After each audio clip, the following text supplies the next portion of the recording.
Dry erase boards are still one of my favorite teaching tools to use, even despite all the technology that we have.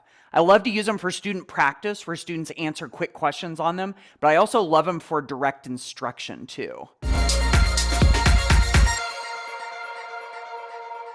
For one, they're a change of pace from the paper and pencil and the Chromebooks and laptops that students use in most classes. They're impermanent. You can just erase things off of them real easily, which gives students confidence to try new things. And they spark creativity. There's lots of places for you to draw and then insert your own personality in. Plus, research still shows that handwriting lights up your brain in a variety of different areas. Here's how I use them in class. Number one, in direct instruction. Whenever I'm teaching Spanish, I always doodle on the board pictures of the things that we're talking about. You would never consider my doodles great art, but they get the idea across in a very verbal, visual way, images and text, and that's very brain friendly. Number two is for quick practice. I have all these lap dry erase boards that students can use, and I love when we get them out and we just do lots of quick practice on a variety of things we're doing in class. I can have students do quick verb conjugation drills, vocabulary work, matching, grouping, even sentence writing. And of course, whenever they're done and they hold up their answers,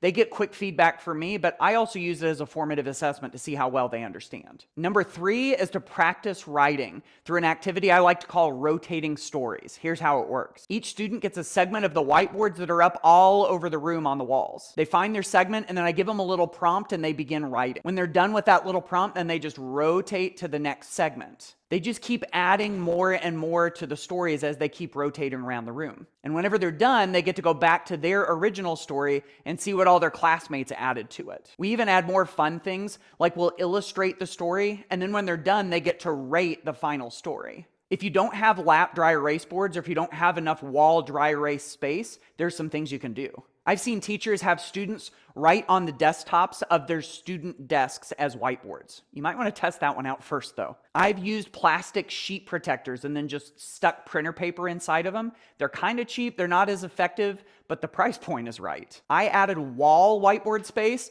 by purchasing whitebook sheets. You can go to whitebook.com to find these, and you buy them in packages of 10. You can get the original ones, but I splurged and got the heavy duty ones. I would hang these up all over my classroom, and it added tons of whiteboard space. Now, of course, if you don't want to buy whitebooks, you could always try taking great big paper like bulletin board paper and running it through the laminator. How do you use dry erase boards in class? Do you have any tips, or do you have any alternatives if you don't have very much of it in your classroom? Leave it in a comment, let us know.